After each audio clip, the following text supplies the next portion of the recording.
Yo, what's up riders? Welcome back dito sa aking channel, dito sa Doride Ball Review.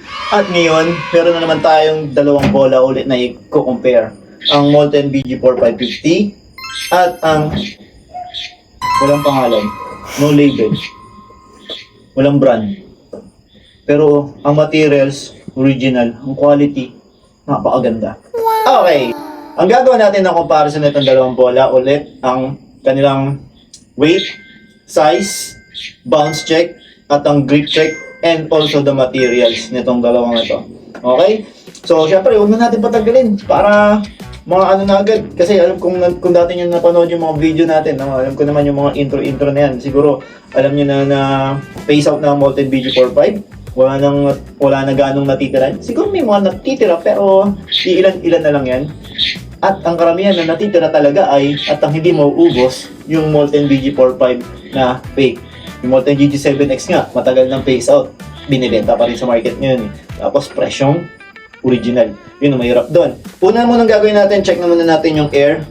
Para pag nag-bounce check tayo, pantay yung hangin. Baka mamaya sabihin nyo, kulang kasi yung hangin ng isa, kaya mababa yung bounce. Okay, so punuin muna natin. Gawin nating 9. Okay, air PSI check 9. Okay. Lagyan natin ng 9 PSI din na hangin. Parehas na hangin lang din dapat.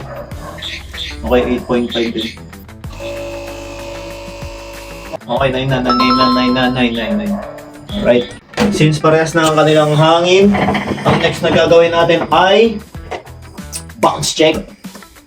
Bago tayo mag-bounce out, kailangan muna natin i-bounce check. Okay? Same level ba? Sino mas mataas? Oh, No label. mas mataas yung no label. Pagpalitan natin ang pwesto. Mataas talaga ni no label. Parehas 9 PSI itong bola na to ah. Mataas talaga to si no label. Okay, mas mataas yung bounce ni no label. Then next naman natin is grip check. Okay. Doon na si Molten BG4550. Iba natin, baka sabihin nyo, mas maliit yung grip ko sa kaliwa. Grip check. Maano talaga pala yung grip ko sa kaliwa. Oy, dumulas na. Hindi eh. Mahina talaga yung grip ko sa kaliwa. Nag-grip ko na maayos sa kanan. Oh. Mahina yung grip ko sa kaliwa. Sorry na. Dito tayo sa kanan. Nagpasmado na yung kamay ko. Grip, bounce grip. Okay, maganda. Mas makapit siya na. Mas makapit si BG4550. Hindi ako bias ah. Baka sabihin mo. Okay. Okay na tayo sa bounce check. Panalo si no label. Panalo naman sa grip tong si BG4550. So sa price, ang price naman, pag-usapan natin ang presyo. Ang presyo nito ni Molten BG4550 ay naglalaro ito ng 2,800 hanggang 3,400 sa mga mall. Pag may makukuha kayo dito, mas magbaba. Jackpot kayo doon. Huwag nyo nang tanggihan. At ang presyo naman nito ni Molten, sorry, hindi ito si Molten. Nang netong no label. Nang no label na to ay nasa 1,588. May libreng rubber to na size 7. Yan. Tapos, ito walang libreng rubber to. Ang kasama lang nito ay pin. Pin lang libre nito. Kahit sa mga mall. Minsan nga sa mall pag bumili kayo nito, minsan wala pang pin na kasama. Pero yung iba meron, yung iba wala. So, na-try ko na rin bumili sa mga yun. At yung mga binibili ko mga bola, galing sa supplier mismo, walang kasamang pin. Bola lang talaga na Molten. Pero ito may kasamang pin, may kasamang net, may libre pang bola. 1,580. So, kung namimiss nyo si GG7X na bola, pwedeng ito. Halos ganito yung bola na yun. Napakamahal na ngayon yun. Siguro kung makakita kayo ng GG7X. May nakita akong GG7X na approval. Yan nandito yung level 1 niya. 2023 to 2027 pala. May nakita ako. Pero wala pa ako nun. Hindi ko alam kung saan nila nakuha eh. Napaka solid ng mga nakuha nun. Let's go back na sa weight comparison. Check na natin ang weight nila. Ang timbang ni Molten BG4550 ay 603.1. Tingnan natin agad itong si 593 grams. Magaan ito si magaan si no label na. Sino ba mga gumagamit nitong no label na bola na to?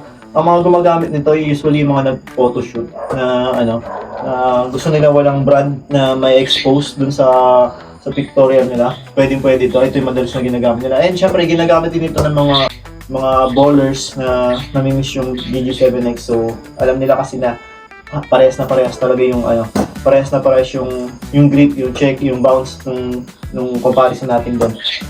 And materials. Alright. Materials na itong no label ay polyurethane leather, PU leather. So halos parehas nung tambay sa court. Yun nga lang, mas maganda yung grip nitong itong no label compare kay tambay sa court. Mas makapit ito. Tsaka yung foam, mas malambot.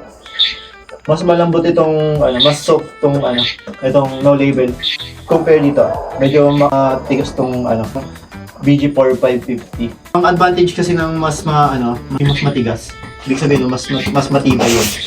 Unlike ng mga soft, usually mas mabilis mapupudpud yung panel nito. Lalo na pag ginamit sa outdoor. So pag ginamit ito sa mga gagaspak na flooring, yung mga basketball court na walang pintura, hindi naka-rubberize. Pag doon yung ginamit to, siguro mga 3, 4 na beses na araw pa, 4 days na yung ginagamit na sunod-sunod, mapupudpud na agad to. So ganoon din naman yung yung GG7X. Pag mga rough flooring, mabilis siya mapudpud. Kaya ang advice talaga dito, mas mga ganitong bola, gagamitin siya sa mga rubberized flooring o kaya sa may mga pintura. Indoor and outdoor. Yung outdoor niya, rubberized and may pintura. Hindi pag sinabing outdoor, yung mga magagaspang, yung mga mababato, spalto, hindi pwede doon. Mauubos agad yun. So ito, hindi ko pa kasi natatry itong ganitong bola. Sa tingin ko, magtatry o gumamit ng ganitong bola para may compare natin. I-compare natin doon sa yun nga sa tambay sa court natin. Size! Kuhanin natin ang size ni no label.